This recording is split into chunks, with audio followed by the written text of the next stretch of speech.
TitleMatchNetwork.com. So finally, it spins out of control, and WWE takes over the rating war and basically exerts its dominance. And WCW is really in turmoil now.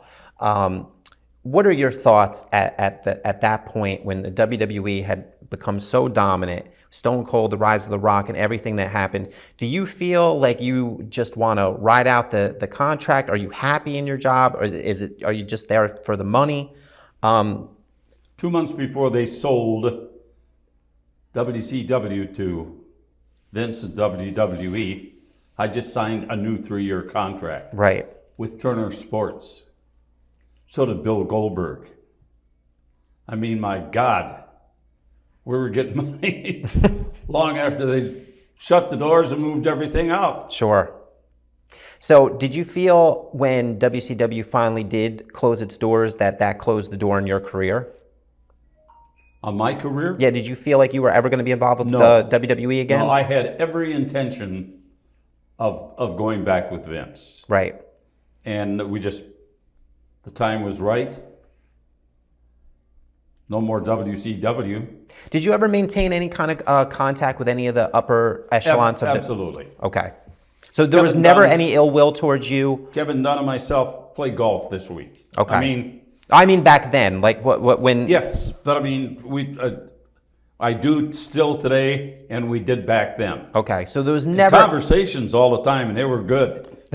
were they calling the hotline to find out what was going on? So, but there was never any animosity with anybody with you in as nasty as things got between the two companies? No, maybe if they did something that hurt our reputation, I'd have kind of maybe hard feelings about that. Right. But, it's only business. Right. And all is fair in love, war, and business. Were you always able to keep that mentality? Yeah. Okay. It speaks to your professionalism. I have too many good friends. I don't need any more enemies. Close, personal, long-time friends. Long time. Freeloaders. A friend in need's a pest. Bobby Heenan. That's right, yeah. Indeed. Classic. Yeah. Do you ever run into Bobby at conventions? Yeah. I mean, we had him, and he's still so full of spirit, and even though he can't communicate. What a dear man. Unbelievable. Even today. Yes. I'll tell you what, I've got to say to him and his family, for keeping it together like they have. I'm so proud of them. Not a lot of families could do that. That's a lot of strain on his wife. He is virtually, bedridden. Yeah. He does make appearances. He does. Are you surprised that he's still in his condition? Yeah, God, it's the best thing he can do. Yeah. Best thing he can do. Bobby is probably a couple of years younger than I am. And he was so good. Yeah. I mean, he made his living with his voice and his mind, his wit, and those ridiculous clothes that he wore. Right.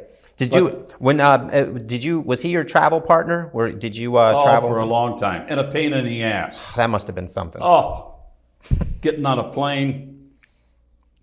Guy'd come through and Bobby's trying to shove his stuff in the overhead. The guy came through and said, "Are you okay?" He says, "What the hell do you think you're a doctor?" "I'm okay." He insulted him. And I had to put up with all this. Right. Was that your most challenging person that you had to be on the road with? It was off camera, most challenging, yeah. Right. But also some great stories came out of it. I can only imagine. So you eventually make your way back to the WWE, a homecoming, if you will. How are you received by the new? Well, I had money for the next 3+ years, right? And I had to get out of that, so I had to make a little call down to WCW. Said, "I'm not going to, quit my job with you because you're paying me this ridiculous amount of money." And but I got a chance to do some things, but maybe I can help you out. And I did a little favor for them regarding an insurance policy that I just put in place, and that was it.